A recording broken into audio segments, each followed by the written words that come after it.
మా సమస్యల గురించి సూర్యనారాయణ సార్ చాలా కష్టపడి 1వ తారీఖే జీతాలు రావాలని గవర్నమెంట్కి మెమోండరం ఇవ్వడం వలన ఆయన చాలా కేసులలో అక్రమంగా బనాయించి ఆయనకి ఇప్పటి వరకు రావాల్సినటువంటి సదుపాయాలు కానీ ఆయనకు రావాల్సినటువంటి జీతభత్యాలు కానీ ఏవీ లేకుండా ఆయన ఇప్పటికీ కూడా ఇబ్బంది గురి చేస్తున్నారు. మేము మా సంఘం తరపున ఆయనకు సపోర్ట్ చేస్తున్నాము. ఆయనకి ఇవ్వాల్సినటువంటివి అన్నీ కూడా మా తరపున ఇవ్వమని మేము రాష్ట్ర ప్రభుత్వాన్ని కోరుతున్నాం. సంఘం తరపున మాట్లాడుతున్నాను. న్యాయబద్ధంగా పోరాటం చేస్తుంటే దానిపైన మన సూర్యనారాయణ గారి మీద కేసులు బనాయించినారు. అవన్నీ కూడా తీసివేయాలని ఈ సంఘం తరపున నేను కోరుకుంటున్నాను. గత ప్రభుత్వంలో గడిచిన 5 సంవత్సరాలలో ఉద్యోగ ఉపాధ్యాయుల పెన్షన్ల రాయితీల కోసము వారి సమస్యల కోసం పోరాడుతున్నటువంటి మా రాష్ట్ర నాయకులు, మా ఐక్యవేదిక చైర్మన్ అయినటువంటి కేఆర్ సూర్యనారాయణ గారు ఉద్యోగుల తరపున రిప్రజెంట్ చేస్తున్నాడు.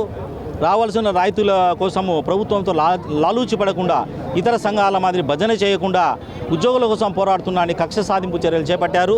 జీపీఎఫ్ సొమ్ములైతేనేమి 1వ తేదీ జీతాలు రావాలనే విషయంలో ప్రభుత్వాన్ని రిప్రజెంట్ చేయడము, ప్రభుత్వ చట్టబద్ధత ఉన్న పోస్టులో ఉన్నటువంటి గవర్నర్ గారు రిప్రజెంట్ చేయడంతో అదేదో నేరంగా భావించి టెర్రరిస్టులతో కలిసినట్టు వాళ్ళు భావించి అక్రమంగా ఏసీబీ కేసులు పెట్టడం జరిగింది.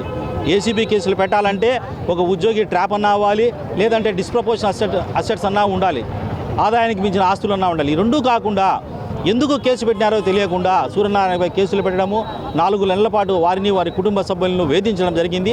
4 నెలల తర్వాత కూడా సుప్రీంకోర్టు, ఈ దేశంలో అత్యున్నత న్యాయస్థానం సుప్రీంకోర్టు అన్కండిషనల్ బెయిల్ ఇచ్చినప్పటికీ కూడా ఈ రాష్ట్రంలో గత రాష్ట్రంలోని రాజకీయ పెద్దలు, అధికారులు సజ్జల రామకృష్ణ రెడ్డి అయితేనేమి, పిఎస్ఆర్ ఆంజనేయులు ఇంటెలిజెన్స్ ఐజీనేమి వీళ్ళిద్దరూ అతన్ని పిలిపించి మళ్ళీ ఉద్యోగుల కోసం ఊరు వాడా తిరిగావంటే ఈసారి నిన్ను ఎత్తేస్తామని చెప్పడం జరిగింది.